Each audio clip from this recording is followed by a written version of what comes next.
La chronique mécanique vous est présentée par Napa Autopro en collaboration avec Desharnais Pneus et Mécanique. Pour un service professionnel et de bons conseils sur les pneus, l'entretien et la réparation de votre véhicule.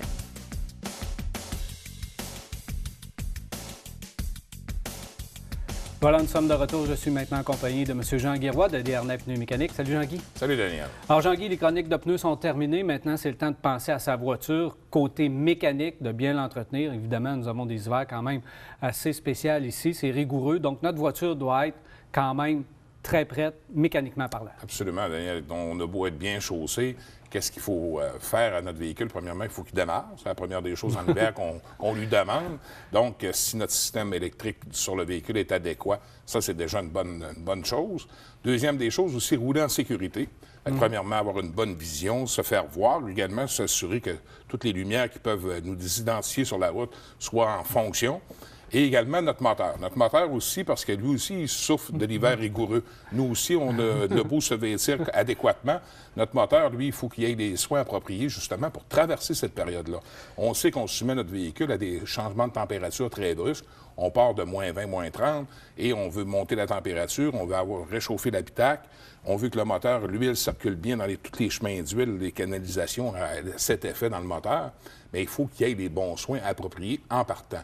Donc, souvent, on se ramasse avec des pannes en hiver qu'on peut constater, et malheureusement, c'est par négligence. C'est évitable. Exactement, c'est évitable. Tu as apporté plein de choses ici aujourd'hui. On va commencer par la base. C'est un bon changement d'huile avec l'huile appropriée. Absolument.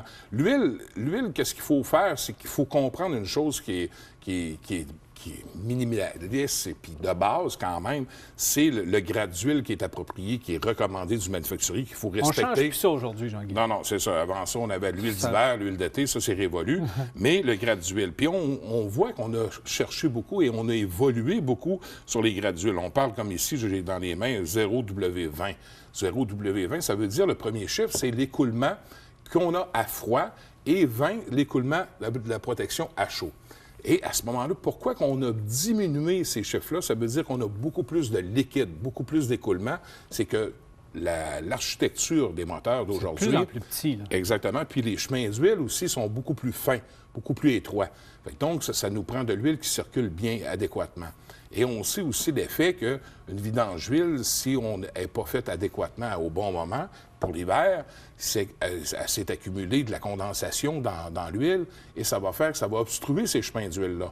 Quand on va démarrer notre véhicule qui est très froid, qui est glacé, là, qui a passé une nuit dans le banc de neige, là, puis on part notre véhicule, avant que toutes les pièces mécaniques, les culbuteurs en haut, au niveau de la tête moteur, soient lubrifiées adéquatement, bien, ça va prendre quelques minutes. Et ces minutes-là font en sorte que c'est très dommageable et très nocif pour notre moteur. On va user notre moteur de façon 10 à 20 à 30 fois plus que le kilométrage qu'on aurait pu faire. Un mot rapide avant de passer à l'autre chose, Jean-Guy, sur l'huile. La fameuse synthétique, là. On met-tu la synthétique l'hiver? L'huile synthétique, ça demeure une bonne huile. Il y a beaucoup de manufacturiers qui ont adopté ce type de produit, mais ça reste qu'une chose est claire, que ce soit synthétique ou minéral, il faut que ça soit changé adéquatement selon nos utilisations qu'on fait. Et calculer aussi beaucoup le temps de virage au ralenti du moteur. Parce que souvent, on se fie au kilométrage, mais on a fait beaucoup plus en temps de ralenti moteur que de kilométrage avec notre véhicule. Et ce temps ralenti compte autant, et sinon plus, parce que notre moteur, à ce moment-là, donc, va condenser beaucoup plus. On peut mettre de la synthétique, mais il ne faut pas utiliser ça pour allonger. Pour rallonger, non, pas du tout. Des changements de... La filtration, Jean-Guy? La filtration, bien, on sait qu'on demande à nos véhicules d'être le plus vert possible, le moins de consommation possible, moins polluant possible. Ça a un effet pervers, par contre, si on parle strictement mécanique, c'est qu'on a calibré notre entrée d'air beaucoup plus précise et on va pulvériser de l'air qui va faire un mélange air-essence encore beaucoup plus judicieux. Fait qu'aussitôt qu'on dans les venturies d'admission du moteur, on a un petit peu de vernis qui se déploie, ça fait en sorte que ça crée une obstruction. Et cette obstruction-là va venir briser le mélange air-essence qu'on est dû d'avoir dans notre moteur, va consommer beaucoup plus, À ce moment-là, on va encrasser beaucoup plus nos injecteurs. Fait que toute la canalisation au niveau des injecteurs va être encrassée, donc on ne donnera pas le bon mélange à essence. Et qu'est-ce qui va se produire, puis qui est très sournois, puis qui peut briser notre moteur beaucoup, c'est qu'à ce moment-là, on va monter la température dans les chambres de combustion et ça va faire des moteurs qui vont user aussi au niveau des valves d'admission et d'échappement, vu que la température va être plus haute dans les chambres de combustion, on peut se ramasser avec des problèmes majeurs. OK. Autre point, la visibilité. Bien, la visibilité, c'est important. Oui, notre véhicule est en fonction, ça roule, on a des bons pneus, notre moteur fonctionne bien, mais il faut se faire voir et il faut voir également aussi qu'est-ce qui s'en vient sur la route.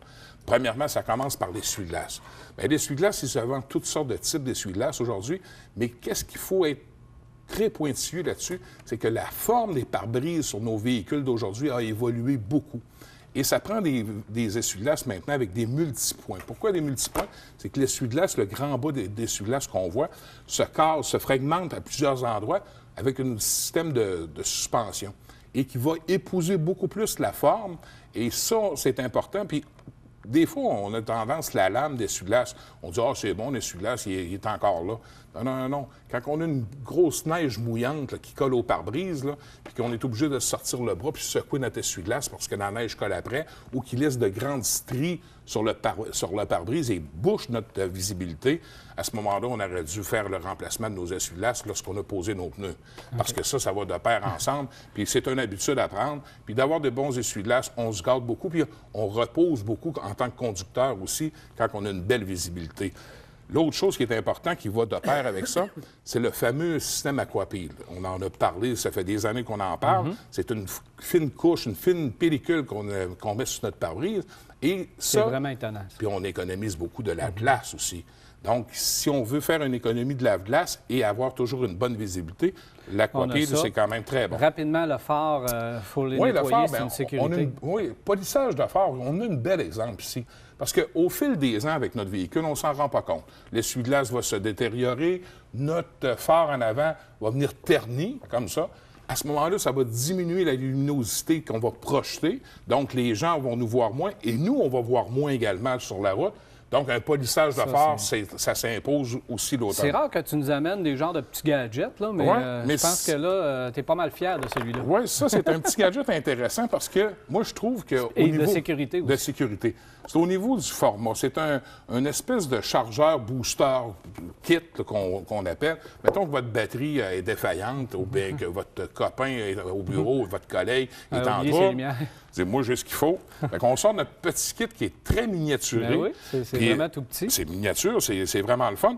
Et ça, il y a un paquet de gadgets avec ça, de connecteurs différents. On peut connecter nos cellulaires, nos radios, etc.